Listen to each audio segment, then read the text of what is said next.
একটা শহর যেখানে পাহাড় চুপ করে বসে থাকে আর বাতাসটা যেন কিছু বলার আগে একটু থেমে ভাবে। আমরা পৌঁছে গেছি থিম্পুতে, ভুটানের শান্ত, ধীর আর হৃদয় ছোঁয়া রাজধানী।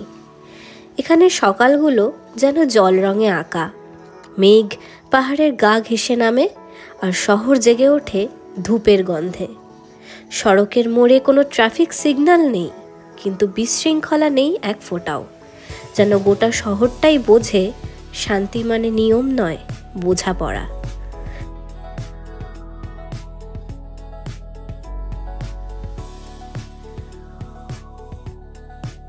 দিগন্ত জুড়ে তাকালেই দেখা মেলে বুদ্ধা দর্দের মা। তারপর পেরিয়ে গেলাম কাঠের জানালায় সাজানো লোকসংস্কৃতির ঘরবাড়ি।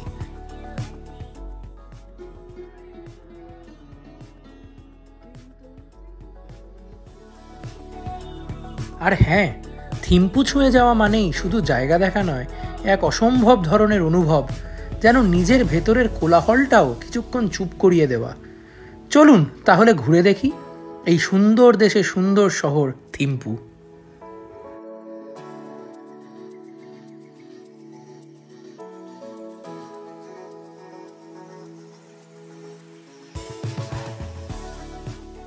Good morning from Thimphu.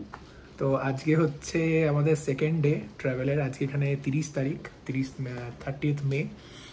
তো সকালবেলা ঘুম খুব সুন্দর হয়েছে, হোটেলটা দারুণ, দুজনেরই আমাদের খুব ভালো ঘুম হয়েছে। আর এত সুন্দর মেঘলা ওয়েদার, ঝিরিঝিরি করে বৃষ্টি কখনো পড়ছে কখনো পড়ছে না, এত রিল্যাক্সিং। তো ভিডিওটা শুরু করার আগেই বলি, কালকে ভিডিওটা আমরা প্রপারলি ফিনিশ করতে পারিনি। তার কারণ হচ্ছে কালকে রুম ট্যুর দেওয়ার পর আমাদের ডিনার এসে গেছিলো, আর ডিনার খেয়েই আমরা জাস্ট বিছানায় একদম পুরো ঘুমিয়ে পড়েছিলাম। এত টায়ার্ড ছিলাম, শরীর এত টায়ার্ড লাগছিল, আর পেরে উঠছিলাম না। তো যাই হোক, আজকে একটা দারুণ ফ্রেশ দিন শুরু করেছি, অসাধারণ ওয়েদার, হালকা হালকা মেঘলা, বৃষ্টি হচ্ছে ঝিরিঝিরি করে, কখনো থামছে কখনো হচ্ছে। তো আজকে আমরা ভুটানের লোকাল সাইট সিন করবো, আর দিন শুরু করছি আমাদের একটা সুন্দর চা আর বিস্কিট দিয়ে। তারপর আমরা ব্রেকফাস্ট করব বাইরে গিয়ে। তো আমরা যে হোটেলটায় আছি, হোটেলটা নিঃসন্দেহে খুব ভালো, বাট হোটেলটার খাবার খুব একটা ভালো নয়। তো যে কারণে আমরা এখানে ব্রেকফাস্ট করছি না, ব্রেকফাস্টে আমরা বাইরে গিয়ে স্ট্রিট ফুড করব, সেটাই আমাদের ইচ্ছা আছে। তো যাই হোক, পরে আপনারা ভিডিওর পরবর্তী অংশে ঋত্বিকাকে দেখতে পাবেন। ও জাস্ট ঘুম থেকে উঠে এখন নিজেকে রেডি করছে। তো আমরা এখন এই চায়ের কাপে হালকা করে চুমুক দিয়ে দিনটাকে শুরু করব, তারপর আমরা বেরিয়ে যাব ঘুরতে। তো আজকে আমরা যেখানে যেখানে যাব তার মধ্যে দুটো জায়গা ম্যান্ডেটারি। এক হচ্ছে আমরা সিম্পলি ভুটান মিউজিয়াম যাব, যেটা এটা একটা লিভিং মিউজিয়াম, এখানকার মানুষের কালচার কিভাবে কি করে, ওরা ডেলি লাইফ লিড করে, সেটাকে পুরো লাইভ পারফরমেন্স করে দেখায়। আর সেকেন্ড হচ্ছে দর্দেনমা স্ট্যাচু, যেটা হচ্ছে বিগ বুদ্ধা বলা হয় ভুটানের, একটা প্রায় 150 ফিটের ওপর, এক্স্যাক্টলি আপনাদের পরে জানাচ্ছি, 150 ফিটের ওপর একটা বুদ্ধা স্ট্যাচু আছে। তো সেটা আমরা দেখতে যাব। এগুলো ছাড়াও আমরা বাকি আরও অনেক জায়গাতেই যেতে পারি, বাট এই দুটো আমাদের ম্যান্ডেটারি। তো যাই হোক, এখন দিন শুরু করি, তারপর বাইরে বেরিয়ে আপনাদের সুন্দর পরিবেশ দেখাবো আজকে।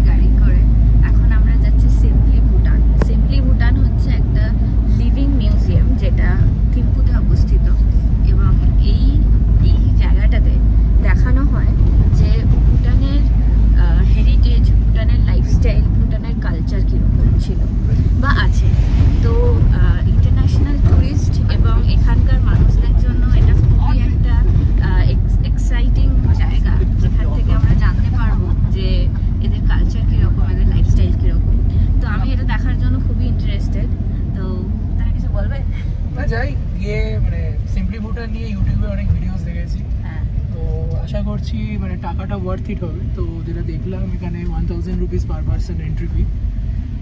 আর হ্যাঁ, কোনো একটা দেশের একদম আর্থলি যে কালচারটা, সেটা তো নিশ্চয়ই দেখতে সবারই ইচ্ছা করে। আমি তো খুবই একটা দেশের কালচারকে নিয়ে থাকতে পছন্দ করি, সেই কালচারটাকে কি বলবো অনুভব করতে পছন্দ করি।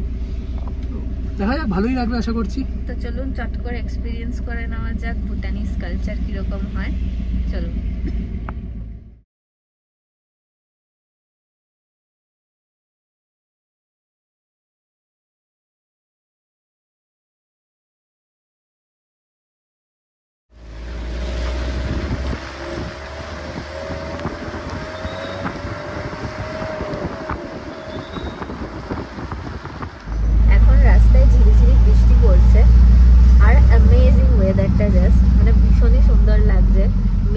আসছে সামনে আমরা দেখতে পাচ্ছি রাস্তার সামনে পাহাড় এবং পাহাড়টা হালকা হালকা মেঘে ঢাকা। মানে কি বলবো, পাহাড় আর পাহাড়ের কোলে মেঘ ভাসা। এইটা দেখার জন্যই আমরা কিন্তু বারবার পাহাড়ে ছুটে আসি। আমার লাস্ট টাইম জিনিসটা দেখেছিলাম সান্দাকফুতে। সান্দাকফুতে প্রচন্ড মেঘ ছিল, আর এখানেও মেঘ আছে। এখন ওয়েদারটাই এরকম, মনসুন এসে গেছে ভুটানে। খুব সুন্দর, অ্যামেজিং।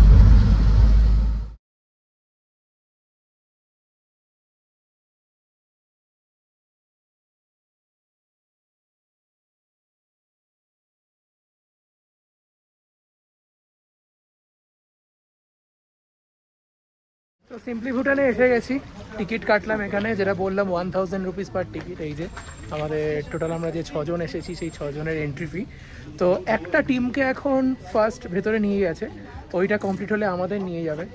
তো যে জিনিসটা মানে আমি আগেও বলছিলাম, আবার বলছি, মানে ভুটানে যেহেতু অলরেডি এসডিএফ নিচ্ছে 1200 টাকা করে পার ডে পার হেড নিচ্ছে, তো তারপরেও এত এক্সপেন্সিভ এন্ট্রি ফিগুলো একটু আমার মনে হয় সরকারের ভাবা উচিত। এটাকে এন্ট্রি ফি রাখো, ডেফিনেটলি রাখো, সো ইনকাম, কিন্তু যদি একটু সেটাকে কম করা যায় সেটা আমাদের জন্য খুব ভালো হয়।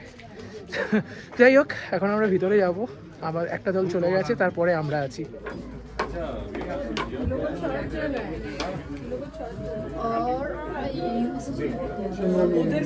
Regarding to the museum, so you can feel free to ask me.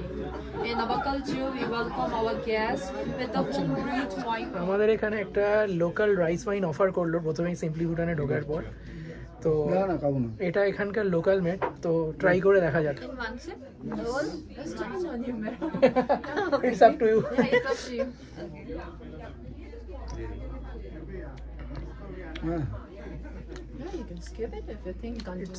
এটা মিষ্টি,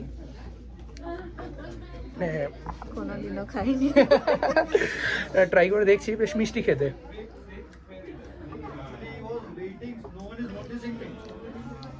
ভালো, খারাপ নয়। আর একটা হবে নাকি? না ভাই। সমস্ত ভুটানের আগের রাজাদের সব ছবি রাখা আছে, এবং এই ছবিটি হচ্ছে 1960s তোলা, যখন আমাদের প্রাইম মিনিস্টার ছিলেন জওহরলাল নেহরু, এখানকার রাজার সাথে এসে মিটিং করেছিলেন। এটা তখনকার ফটো। আর সব থেকে ইম্পর্টেন্ট জিনিস, যে সমস্ত রাজারা বেঁচে আছেন তাদের স্কার্ফগুলো ছবির নিচে আছে, এবং যারা মারা গেছেন তাদের স্কার্ফগুলো ছবির উপরে আছে। One is the earth ramming method, Pachame in our language. Before that, they will make a temporary frame like this one in order to build a wall. They will put the mud. With the help of ramming road, they will make a soil compound. When this temporary frame was filled with the mud, they will remove this one and they will shield it a bit up, and they will do it with the same procedure. First, they will be demonstrating you. You can keep enjoying. Shup, sir, shup, shup, sir, shup.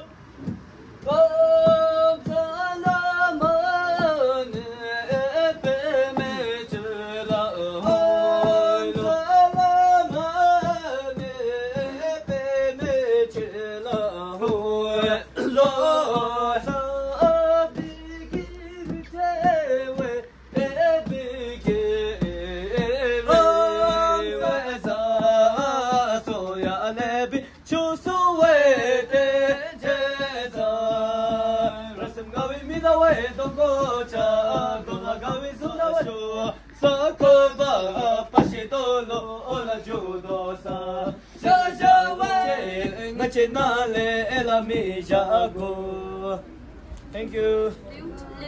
And this one is fiddle. It's like a dotara, and those things are made from animal horns or the bamboo in order to long last the instrument. And this one is lute. We call them as a dumnian. It's like a sitar. And you can see the design up there. This one is a sea monster. And this one is a hamadal simmer. We call them as a yangchen. It's like a santur.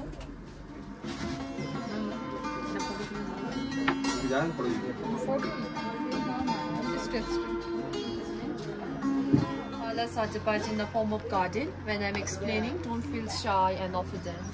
In our country, we worship Apollos because he is a fertility god, and his name is Lam Dupakile or Chichi Dupakile, which means he is a highly qualified Buddhist master who lives in the 15th century. So we popularly call him as a divine madman He used to teach his religious in the unorthodox behavior. So he will teach his religious through poem, song, and sexual. In our country, we use these phallus to hang over the roof side, like this way, with the wisdom sword. Have you seen? Yeah. With the wisdom sword. Or either they will keep over the door stand also, above the door in a red color, like this way. Just above this Yes. in a red color. One phallus like this way, and they will hang over the necklace and necklace. They are simple like that and hang like this. Evil spirit will be chased away. In your country, you use lemon and chili to hang over the door. The same thing is like an evil eyes. So all over the women or the couple having a fertility problem, they used to go in a Punaka, we have a fertility temple over there, Chimilakam. They go there, touch him and pray, he will be blessed with a child. But the child name starts with a Kinle or Chime. Kinlem is dedicated to him and Chime is dedicated to his temple. Okay. So have you seen our national animal talking? Oh, okay.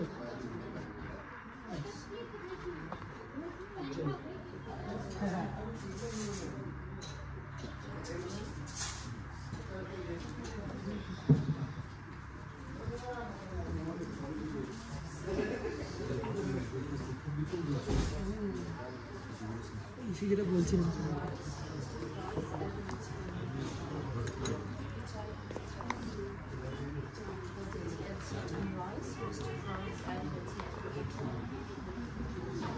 This one is butter tea and sweetened rice, roasted rice, add in a tea and give a try. Okay this one I have to give in the ওকে না এইটুকুই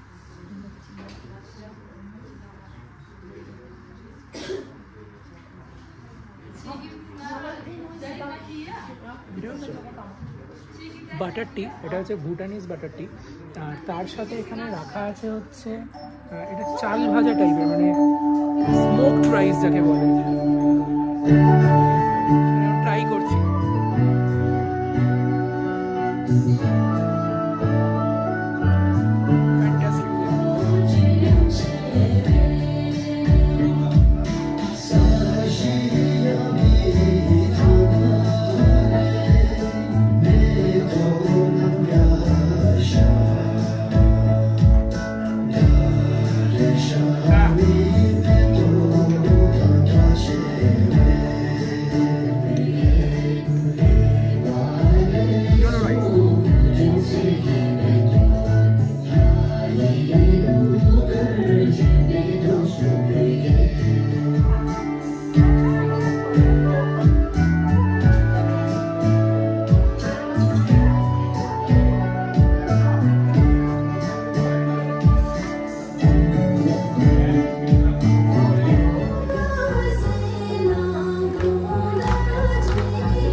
পারফরমেন্সটা করার পর এখানে সবাইকে নিয়ে ওরা একটা পারফরমেন্স করলো, বললো যে যে নাচ করতে চান আপনারা এসে জয়েন করুন। কৃতিকা অ্যাজ ইউজুয়াল চলে গেছিলো আর ওখানে নাচ করতে শুরু করে দিয়েছিল। যাই হোক, মানে দারুণ, মানে ভেতরে অ্যাম্বিয়েন্সটা এত সুন্দর করে রেখেছে। প্রচুর লোক এসছে ইন্ডিয়া থেকে। হ্যালো, আপ কাহা সে আয়ে? ওকে, মুম্বাই। একজন এসেছেন, উনি মুম্বাই থেকে এখানে ভুটানে ঘুরতে।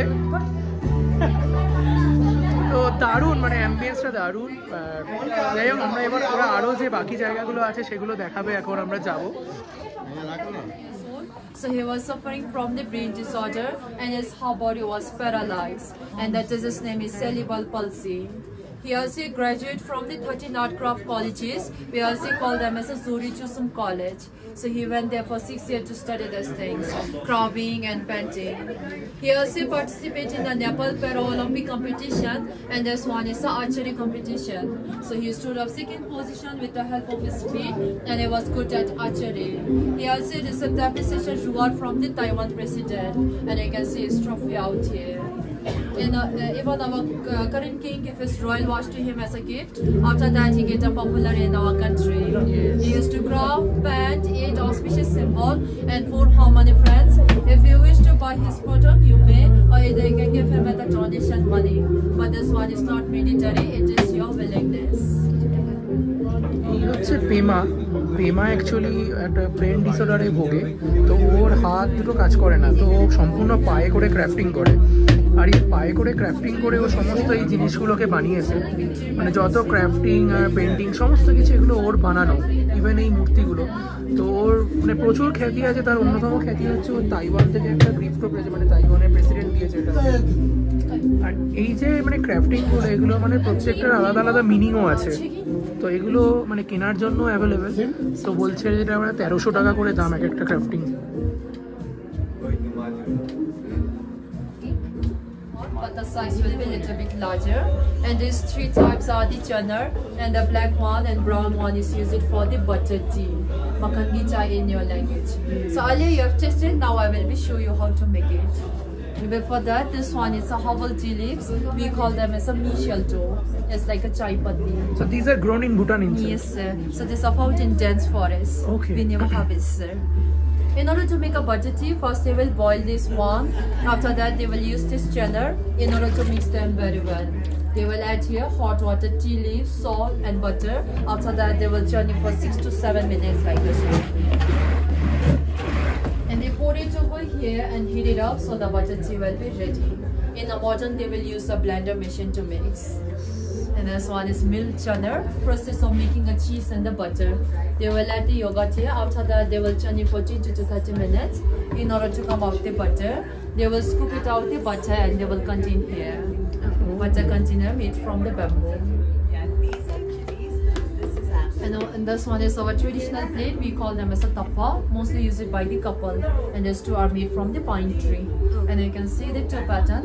Upper one was served to the father, he will be earned and protect us from the outside.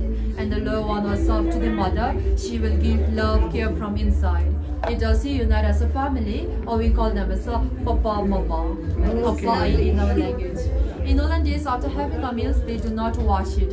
They also believe that if they wash this plate, their love and affection will be washed away. So instead of washing, they will put some butter and the oil and they will wipe it out. This one is traditional noodle maker, spaghetti. We call them as a putta. Before that, they will make a bakui too. After that, they will add it inside and they will press it in this way. If they feel tired or they're lazy, they will just sit on them. So Okay. they will become outside from them. Yeah. And those are the pine tree.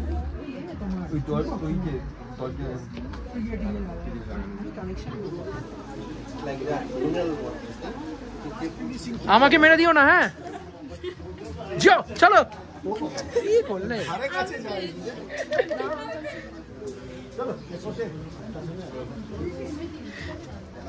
তো আমরা এখন simply Bhutan থেকে বেরোলাম এই just তীর মেরে।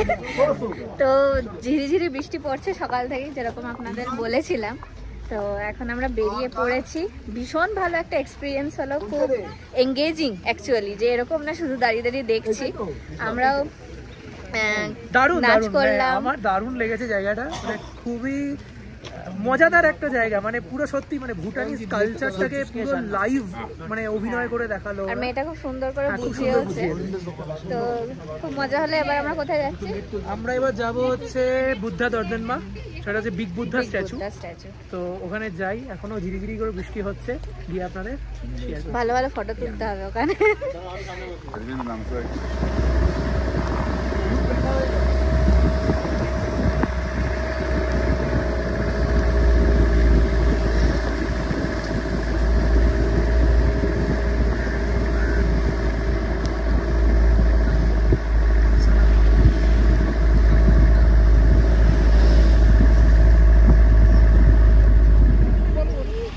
Big বুদ্ধায় এসে গেছি।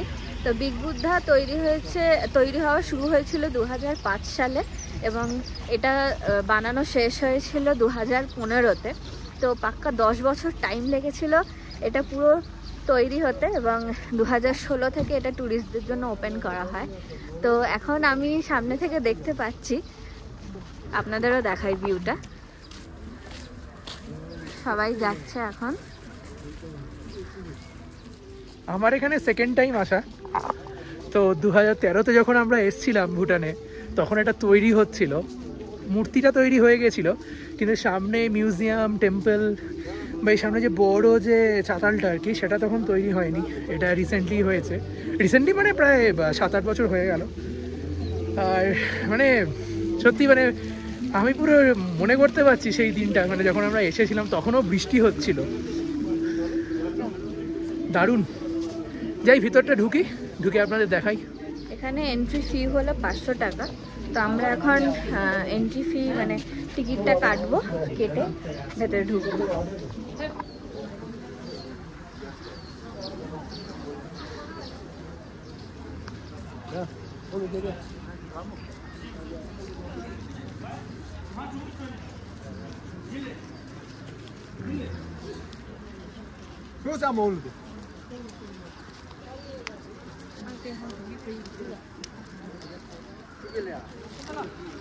তো এই যে আমাদের টিকিট, 17 বছরের নিচে 250 টাকা এবং 17 বছরের উপরে সবার জন্য 500 টাকা করে। তো ডেফিনেটলি আমি 17 বছরের উপরে, আমার আর শিবজিতের দুজনেরই 500 টাকা করে, 1000 টাকা লেগেছে এখানে আসতে এন্ট্রি ফি। আর সব থেকে ভালো বিষয় যেটা, সেটা হচ্ছে এখানে কিন্তু গুগল পে কাজ করছে।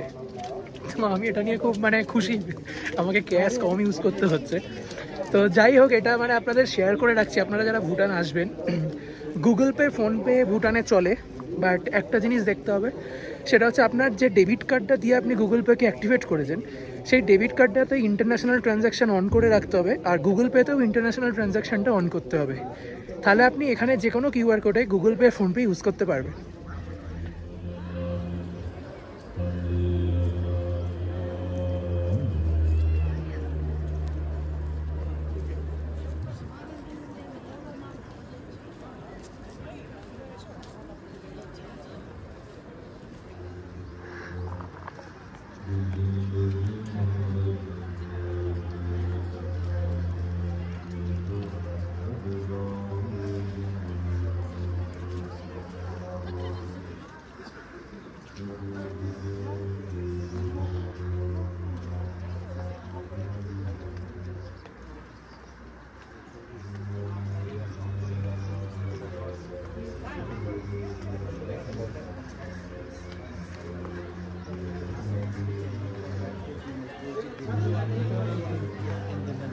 This place, the entire statue is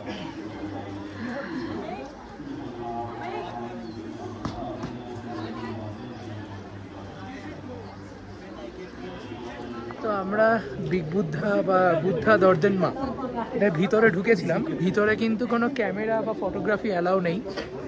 তো যেটা দেখলাম মানে সেটা অসাধারণ একটা চিত্রকলা আর আর্কিটেকচার, ঠিক আছে, মানে অত্যন্ত সুন্দর মূর্তিগুলো ভিতরে বানানো। আর মানে ভিতরে পুরো বুদ্ধার যে লাইফ, সেই লাইফটাকে যেটা আমরা ইন্ডিয়াতে সারনাথেও দেখতে পাই, সারনাথে যে বুদ্ধিস্ট টেম্পল আছে সেখানেও যে বুদ্ধার পুরো লাইফটা ডেসক্রাইব করা, বাট এটা আরও মানে ভিজুয়ালিস্টিক যাকে বলে, আরও সুন্দর। জিনিসটা এত সুন্দরভাবে বোঝানো আছে পুরো চিত্রকলার মানে মধ্যে দিয়ে। আর আমাদের গাইড খুব সুন্দর করে আমাদের বুঝিয়েছে যে কী কী আছে, মানে বুদ্ধর পুরো লাইফটা আমাদের খুব সুন্দর করে বুঝিয়েছে। তো আনফর্চুনেটলি ভিডিও তো অ্যালাউ নেই ভিতরে, আমরা করতে পারিনি। ফরচুনেটলি না আনফর্চুনেটলি জানি না, আমার তো মনে হয় কিছু কিছু কালচার করাই ভালো, কিছু জিনিস রিজার্ভ রাখা উচিত। আসবে নিজে এসে দেখবে, সেই জিনিসটা অনেক বেশি ইন্টারেস্টিং। একদমই। তো খুব সুন্দর একটা এক্সপিরিয়েন্স হলো এর ভেতরে। আর এখন ভাবছি, এখন একটু এই আমাদের যে বড় গুরু যে বসে আছেন ওপরে, ওনার একটা ছবি টবি তুলি। পিছনের ব্যাকগ্রাউন্ডটা আর চারদিক তো অসাধারণ অসাধারণ।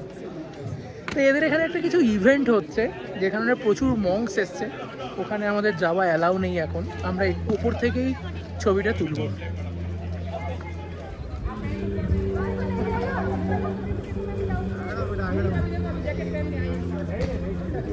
মূর্তিটার পুরো নিচে থেকে ওপর অব্দি টোটাল হাইট হচ্ছে 63 মিটার্স, যেটা ফিটে করলে বোধহয় 155 ফিট মতো হচ্ছে। আর এই মূর্তিটা বানানো অলরেডি ঋত্বিকা বলেছে আপনাদের, মূর্তিটা বানানো শুরু হয়েছিল 2005-এ আর ফিনিশ হয়েছে 2015-এ। তারপর এটা পাবলিকের জন্য খোলা হয়েছে 60th birthday of the previous.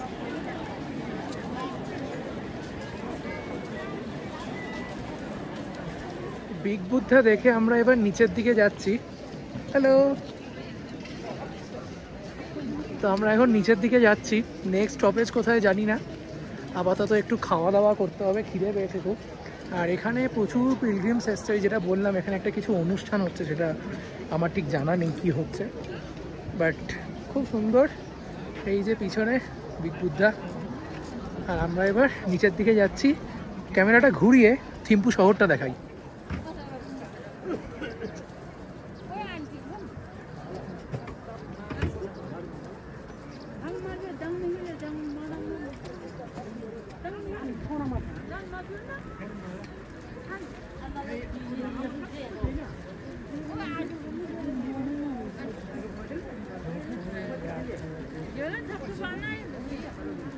পিছনের বিউটিটা জাস্ট মানে অসাধারণ সুন্দর। বিগ বুদ্ধা থেকে নামছি, নামতে নামতে যে দেখতে পেলাম অসাধারণ সুন্দর লাগছে।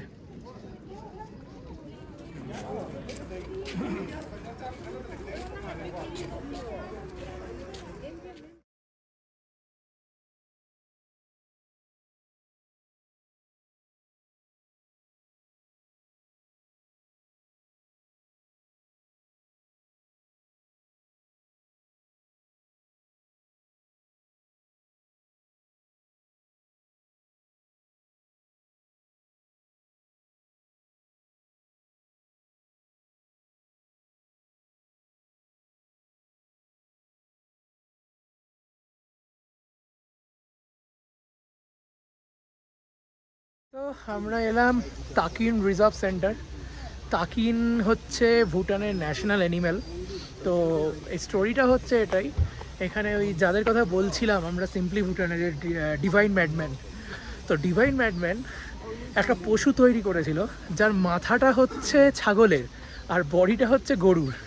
তো সেটাকেই বলা হয় তাকিন, মানে এটা অ্যাকচুয়ালি দুটো পশুকে মিলিয়ে তৈরি করা। এটা ন্যাশনাল অ্যানিম্যাল ভুটানে। হ্যাঁ, তো এখানে আমরা টিকিট কাটলাম 300 টাকা করে। বলা হয় যে ওনার ডিভাইন পাওয়ারকে কেউ বিশ্বাস করতো না, সেই জন্য উনি এই ম্যাজিক্যাল জিনিসগুলো তৈরি করতেন। তো এটাও ওয়ান অফ দোজ থিংস। হ্যাঁ, মানে সত্যি মানে ওনার যে উনি অ্যাকচুয়ালি খুব আনঅর্থোডক্স ছিলেন, মানে সিম্পলিসিটি লাইফে উনি বিশ্বাস করতেন না, সব কিছুকেই অন্যরকমভাবে দেখতেন বা অন্যরকমভাবে কাজ করতেন। তো আমরা এখন যাচ্ছি, এখানে একটা ছোট্ট হাইক আছে করে, ওই সামনে গেট দেখা যাচ্ছে, গেটের কাছে। তারপর আপনাদের তাকিন দেখাচ্ছি।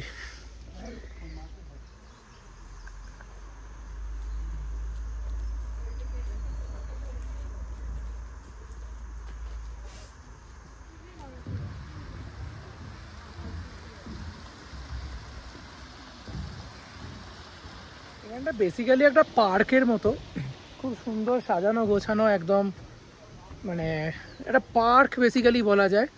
আর এখানেই ওই তাকিনদের ব্রিডিং করা হয় আর ওদেরকে রিজার্ভ করে রাখা হয়, মানে এটা বেসিক্যালি একটা ব্রিডিং প্লেস। তো মানে যেহেতু এটা একটা রেয়ার অ্যানিম্যাল, তো ওদেরকে ওই জন্য স্পেশাল কেয়ার দিয়ে আর কি রিজার্ভ করে রেখেছে এখানকার গভর্নমেন্ট। খুব সুন্দর জায়গাটা। এই যে দূরে দেখা যাচ্ছে একটা তাকিন চুপচাপ দাঁড়িয়ে আছে, এইখানেই ওদের রিজার্ভ করে রাখা হয়েছে।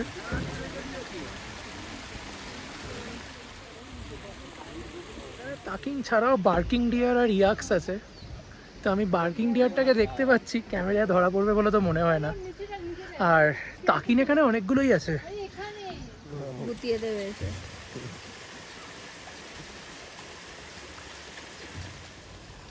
এটাও কিন্তু একটা নতুন এক্সপিরিয়েন্স, এইরকম যে কোনো জন্তু আছে আমরা জানতাম না বেসিক্যালি। তো এখানে এসে জানতে পারলাম এবং সেটাকে দেখলামও, এবং সেটার প্রিজার্ভেশন ফরেস্ট বলবো না, পার্ক, প্রিজার্ভেশন পার্কে এসে এদের ব্রিডিং হচ্ছে এবং সেটাও দেখছি। বেশ ইন্টারেস্টিং জিনিস, নতুন জিনিস জানতে পারলে খুবই ভালো লাগে। তো এখানে দুটো বেবি কাকিন বসে আছে।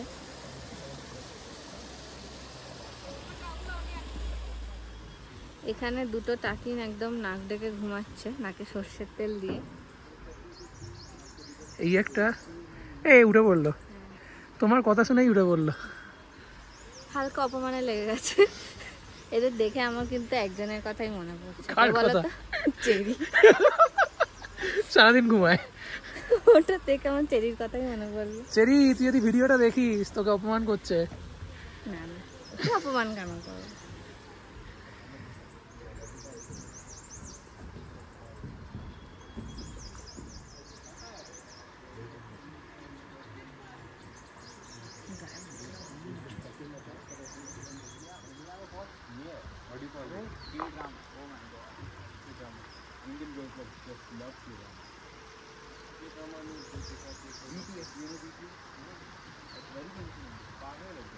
জায়গাটা খুবই সুন্দর, এত পিসফুল, একটা সরু স্ট্রিম বয়ে যাচ্ছে, দারুণ জায়গা, দারুণ। আর এই পশুটাকে মানে আমার খুব ইউনিক লাগলো। এটা নিয়ে যাবে, সারাদিন ঘুমোবে না। এরা যেটা ওখানে লেখা ছিল, এরা 2000 মিটারের নিচের ওয়েদারে থাকতে পারে না, মিনিমাম 2000 মিটারে ওদের থাকতেই হয়, নিচের টেম্পারেচার ওরা সহ্য করতে পারে না। তো যেটা যাদের জায়গা তাদের জন্যই সেটা ঠিক আছে। ইন্ডিয়ান কোনো জুতে থাকতে পারবে বলে তো আমার মনে হয় না, একমাত্র হাই অ্যালটিটিউড জুগুলো ছাড়া। দারুণ।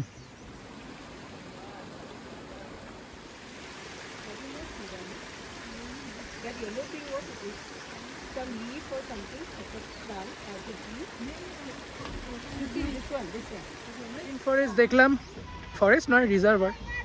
তো এবার আমরা যাচ্ছি নিচে, দেখি নেক্সট কোথায় যাওয়া যায়। তার আগে একটা ডেলিশিয়াস লাঞ্চের দরকার আমাদের, খাওয়া দাওয়া করতে হবে বলো। কিন্তু শুনছি 1 মাস নাকি এখানে এরা কোনো ননভেজ খাবার খায় না, শুধু ভেজ খায়। সেটা কি আমাদের জন্য প্রযোজ্য? জানি না, আমাদের জন্য প্রযোজ্য, আমাদের জন্য যদি প্রযোজ্য হয় একটু প্রবলেমে পড়ে যাবো, কিন্তু মাছ মাংস না খেয়ে থাকতে হবে। দেখা যাক, সেটা রেস্টুরেন্টে গেলেই জানতে পারবো।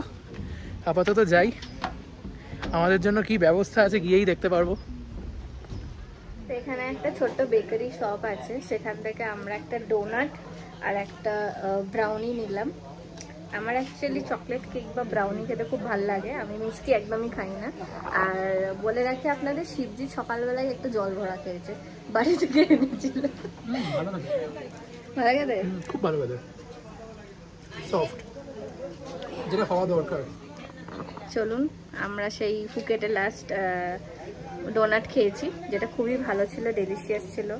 তো এখন এটা খাই।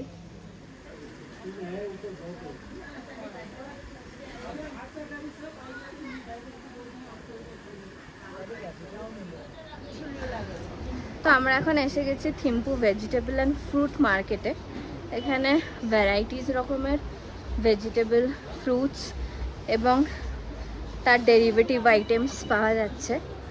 আমি একটু হাঁপিয়ে গেছি, কারণ অনেকটা সিঁড়ি ভেঙে উঠে এসেছি। চলুন আপনাদেরও দেখাই মার্কেটটা কীরকম।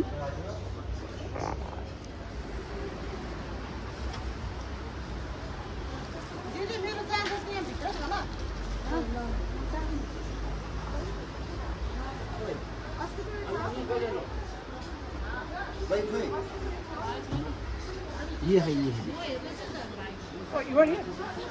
This is spicy Himalayan wild pepper.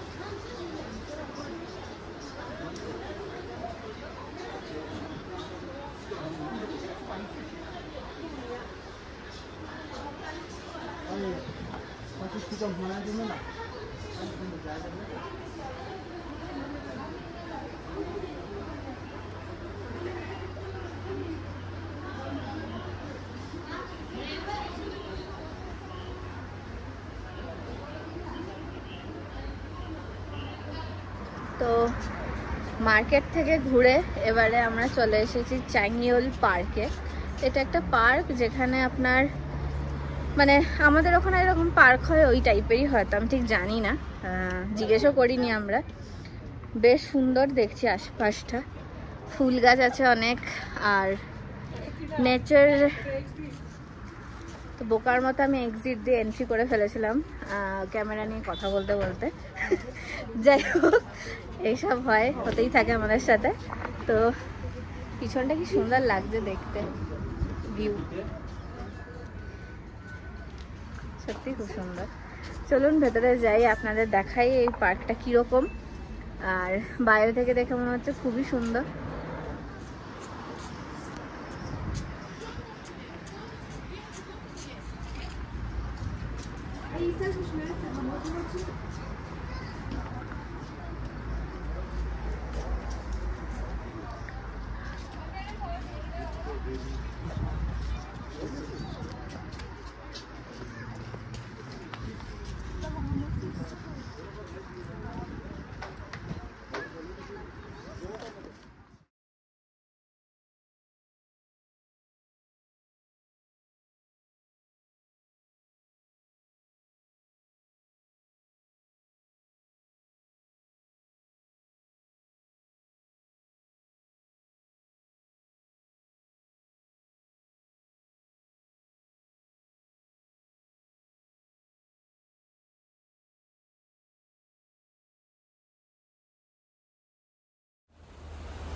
এই চুংগিউল পার্কে মানে অ্যাম্বিয়েন্সটা তো জাস্ট মাসমারাইজিং যাকে বলে। আর এই যে পাশ দিয়ে ওয়াংচু রিভার বয়ে যাচ্ছে, এই ওয়াংচু রিভারের পাশেই হচ্ছে থিম্পু শহর। তো এটাকে ওয়াং ভ্যালিও বলা হয়, মানে এই থিম্পু শহরটা যে ভ্যালিটার ওপর, এটাকে ওয়াং ভ্যালিও বলে। মারাত্মক পিসফুল, কিচ্ছু মানে মানে অন্য কিছু আর দেখতে ইচ্ছা করছে না, শুধু পাহাড় আর চারদিকের এই শান্ত পরিবেশ দেখে যাচ্ছি, মন ভরে যাচ্ছে। এটা হচ্ছে আমার পিছনে ওয়াংচু নদী আসছে, আর এই পিছনটা হচ্ছে পুরো ওই যেখানে আমরা গেছিলাম বিদ্যুৎধা, ওই মূর্তিটা ওপরে আছে। আর পিছনের পাহাড়টা মানে বুঝতে পারছেন কি কি মারাত্মক বিউটি, মানে সত্যি বলছি চোখ মুখ মন মুগ্ধ হয়ে যাচ্ছে মানে এই বিউটি দেখে। পাহাড়ে তো বারবার আসতে ইচ্ছা করে, বাট সত্যি ভুটানের মতো দেশ যেখানে ট্যুরিস্ট একদম কম, পপুলেশন 7.5 লাখেরও নিচে, মানে এইরকম একটা দেশ, মানে একদম শান্ত, অপূর্ব লাগছে, অপূর্ব, কি বলো? একদমই তাই। আমি ওকে এক্ষুনি বলছিলাম যে এইখানে বেশ একটু জলে পা ডুবিয়ে বসতে পারলে বেশ ভালো হতো, খুবই ভালো লাগছে। ও বললো পুনাখাতে করা যেতে পারে, তাই তো? একদম। তো পুনাখাতে করবো। এটা আলাদা শান্তি আছে এই জায়গাটায়, যেটা হয়তো বলে বোঝাতে পারছি না। বেশ সুন্দর জায়গাটা, সত্যি খুব সুন্দর, খুব সুন্দর।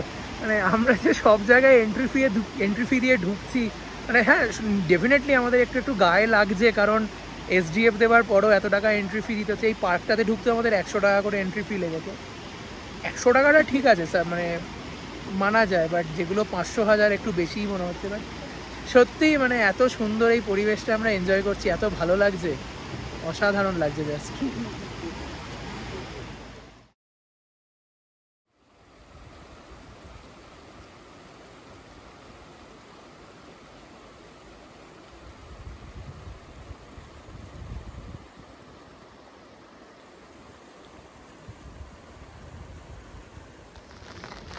তো এখন ওই সন্ধ্যে 7টা মতন বাজে। আমরা আবার একটু ফ্রেশ হয়ে বেরিয়ে পড়েছি, আর প্রচণ্ড বৃষ্টি পড়ছে, কিন্তু আমরা দুজনে দুটো ছাতা নিয়ে অ্যাজ ইউজুয়াল বেরিয়ে পড়েছি। এখন আমরা হেঁটে হেঁটে হাইওয়ের দিকে যাব এবং ওখান থেকে ট্যাক্সি নিয়ে নেব। এমনি জাস্ট এক্সপ্লোর করছি, আর হয়তো বাইরে থেকেই খেয়ে আসবো। তো এখানে না শেয়ার ট্যাক্সি পাওয়া যায়, তো আমরা উঠে ওখানে, আমি যেমন বললাম আপনাদের যে ওখানে উঠে শেয়ার ট্যাক্সি মানে ট্যাক্সি পেলে উঠে পড়বো। তো শেয়ার ট্যাক্সিটায় উঠে আমরা এলাম ক্লক টাওয়ারে। ক্লক টাওয়ার হচ্ছে এইখানে একটা সিটি সেন্টার টাইপের। তো এখানে আমরা এসেছি, আর নিল হচ্ছে 120 টাকা, মানে 60 টাকা পার হেড। তো বেশ ভালো ব্যাপারটা না? একদমই সস্তা। হ্যাঁ, একদমই সস্তা। প্রায় 7 কিলোমিটার রাস্তা নরমালি আমরা অনেকটাই, কিন্তু যে খুব কাছাকাছি তা নয়। মানে কলকাতায় কিন্তু 7 কিলোমিটার ট্যাক্সি ভাড়া করতে এখন 250 টাকার কাছাকাছি লাগে। হ্যাঁ, ভাবছেন রাত্রেবেলা কেন টুপি পরে আছে, কারণ গুড়ি গুড়ি বৃষ্টি পড়ছে আর চশমাগুলো ভিজে যাচ্ছে, তাই জন্য টুপি পরে ঘুরে বেড়াচ্ছি। আর আমরা এখন একটু এখানটা ঘুরবো, সাথে আপনাদেরও দেখাবো জায়গাটা ঠিক কেমন। বেশ সুন্দর আলোয় মোড়া ঝলমলে একটা শহর, আর ভীষণ পিসফুল, কোনো চেঁচামেচি নেই। ম্যাক্সিমাম দোকান, মানে যে কোনো দোকান 8টা নাগাদ বন্ধ হয়ে যায়, এক্সেপ্ট রেস্টুরেন্টগুলো। রেস্টুরেন্টগুলো 10টা অবধি খোলা থাকে, যা আমি দেখলাম। আচ্ছা, যাওয়ার সময় আমরা ট্যাক্সি পাবো তো? হ্যাঁ, ট্যাক্সি 11টা অবধি চলে। না, এবার হেঁটে এতটা যাওয়া খুব মুশকিল। ট্যাক্সি 11টা অবধি চলে, কোনো অসুবিধা নেই। কিন্তু যা ওয়েদার না, হেঁটেও গল্প করতে করতে চলে যাওয়াই যায়। ডিসটেন্সটা অনেকটাই ডিসটেন্স। হেঁটে গেলে 4 কিলোমিটার, ভিতর দিয়ে রাস্তা আছে, গাড়িতে 7 কিলোমিটার। আচ্ছা, তো চলুন আমরাও ঘুরি, আপনাদেরও দেখাই কেমন এই শহরের সেন্টারটা।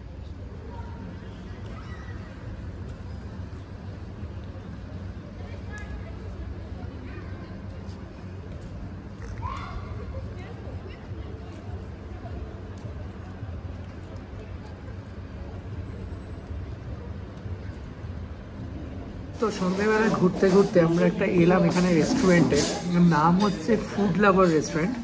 তো বেসিক্যালি আমরা ঘুরতে ঘুরতে প্ল্যান তো ছিল যে যেখানেও একটা ঢুকে খেয়ে নেবো। তো আমরা দুজনে ডিসাইড করলাম যে চলো এখানে যখন এসেছি টিবেটান খাবারই খাই। তো খাবার নিয়েছি। আমরা নিয়েছি একটা চিলি চিকেন, একটা ফ্রাইড রাইস, আর ফ্রেঞ্চ ফ্রাই নিয়েছিলাম। ফ্রেঞ্চ ফ্রাইটা অলরেডি খেয়ে ফেলেছি। তো চটপট করে খেয়ে নিই, খেয়ে তারপর বেরোবো এখান থেকে। আমরা ট্যাক্সি নিয়ে আমাদের হোটেলে ফিরে আজকের দিনটাকে পুরো কল অফ করবো। তো আপাতত ডিনার করা যাক। ফ্রাইড রাইসের সাথে একটা কি চাটনি দিয়েছে, চাটনিটা দেখেই মনে হচ্ছে প্রচুর ঝাল। আর এই যে চিলি চিকেন, সঙ্গে ডায়েট কোক নিয়েছি। খাবার যেন রেডি। বাঙালির ভাত না হলে চলে না। আমি কত কি ভাবলাম খাবো, শেষমেশ ফ্রাইড রাইসে গিয়ে শেষ হলো ব্যাপারটা। যাই হোক খেয়ে নি, ভীষণ টায়ার্ড লাগছে আজকে। এখন খেয়ে দিয়ে ঘুমিয়ে পড়বো, এবং কাল সকালবেলা আমরা চলে যাব পুনাখা, এবং তার মাঝখানেও আরও অনেক জায়গায় যাব। তো আপনারা সঙ্গে থাকুন, ভিডিওগুলো সম্পূর্ণভাবে দেখবেন এবং সাবস্ক্রাইব করবেন, লাইক করবেন, এবং যদি আপনাদের ভালো লেগে থাকে আমাদের ভিডিও, কাইন্ডলি আপনাদের বন্ধুদের সাথে, পরিবারের লোকজনদের সাথে শেয়ার করবেন। তো আজকের মতো এই পর্যন্তই। Good night, tata.